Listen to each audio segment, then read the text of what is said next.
Not quite the way that you wanted to end the season today with Vintage Talk. Can you just run past what exactly happened? What were the problems with it today? Yeah, the start was good. It was okay. I think Rob and Drew were having a little bit of couldn't decide who wanted to be in front at the start. So we thought we would power through, and we were sort of all amongst us, sort of having a little bit of messing around going there. Went round Hurst. It was looking good. He hit a bird actually, and it really smeeched up the screen horribly, and we had to slow a bit then because it was a bit dangerous. I couldn't see properly, and Dragon came by. Andy, they came by us. We were struggling, and then we dived into his roost, like really close behind him, and took a power wash, and that sorted the problem out. So then we were okay again. Battled back up, got past Andy and Tristan, and they were running really well in the rough. Actually, they do well in that, and we struggled a little with that smaller boat.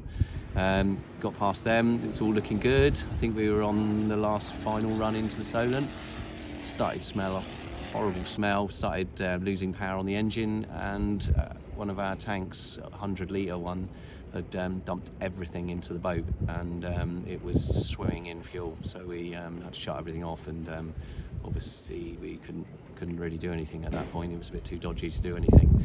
So yeah, took a line into Lymington. It's a bit upsetting in its own way, but it's a difficult boat to run, I think, in Class 1, and we knew it would be, but we wanted that challenge, and I think that it is a challenge, and it's hard to make it run that hard sometimes, but I think this was a bit of a failure of our own rigging a little bit. Trying to make that boat able to do cows, Torquay cows, has meant we've had to fit multiple tanks in there, and every connection that you put in something is a chance for a problem, and there's maybe too many chances for problems there. Yeah. But the curtain's now been closed on your exploits with Vintage Talk, as I understand that you've been doing a little bit of business with the gentleman sat next to you. You know, you might be rivals on the water, but obviously good friends off it. Who approached who about the fountain?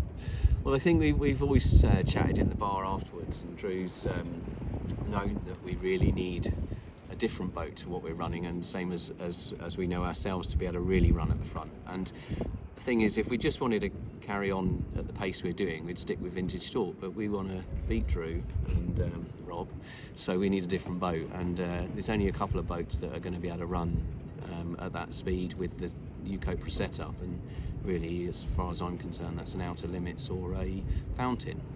And Drew has a fountain. Yeah, it's a good. So he had a fountain. He wouldn't sell you the Outer Limits. It's still working on the Outer Limits. So Drew, ready, oven ready. Tell me about the fountain. I mean, this is something that comes with a heck of a pedigree. Yes, it's done well. It was originally built for Wyatt Fountain, Reggie's son, and he raced it in the States. It then came over to Germany, where it was used to make the C-Rex boat moulds from.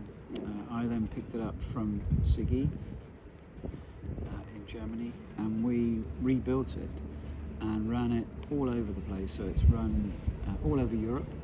It's been to the Ukraine.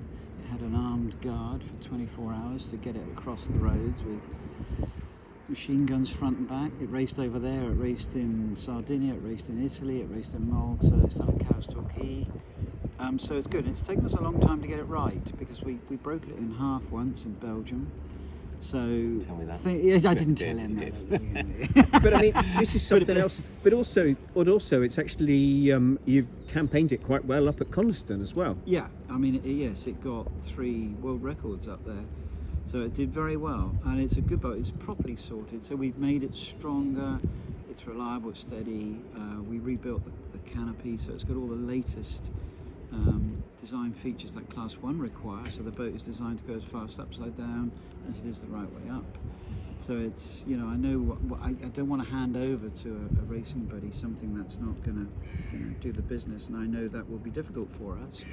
Gary, you're looking at and listening to Drew talking about it there, one that set Coniston speed records. Has that really whetted your appetite for the 2024 season? Well, the Fountain hull is a fast hull, and I think that the problem, our team, we're a young team for, as in not young age-wise, experience-wise for running boats. So we're looking forward to having a boat that's been rigged by someone that's had a lot of experience and raced a lot, and learning some more things there, and also running in a boat that we feel we can challenge for the win, and that's what it's all about. We're not here to come in thirds.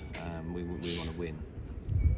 I think you've got a very good chance, especially with someone like Gary and his team. It's a sort of boat a bit like Vintage Talk, but a little bit bigger and more stuff. But it needs someone like you to take that. He can re-engineer some bits. The basic setup of the boat is perfect as it is, but to take it to bits and put it back again, and the way you would, you'll do a good job, and I'm sure he'll have a lot of fun and do very well at it, and it'll be another very fast boat out there. Drew, can you see yourself next year thinking, oh my God, did I ever sell that boat? Well, I've had it for a long time, and I've never wanted to. You know what I'm like. I don't like to sell these things because they take a long time to get like that. It's okay for someone to say, well, I'm going to buy a boat and I'm going to go out next year and win. You can't do that. It takes you 1 or 2 years. Look at Rob. He's going out and breaking stuff all the time. It's not ready. Whereas at least with this, you can do that. So anyway, I got that question completely wrong. So I don't know why I'm selling it. I think it's many evenings in the bar. Yeah. He's bought me a lot of beer. Persuasion and brought him a lot of beer and twisted his arm a lot. And in the contract, he has promised me he's going to put his cream on first. So I'm all right with that. That was the sealer for the deal for me. I don't know if we're going to stop. We might. Probably going to have to chat about things more.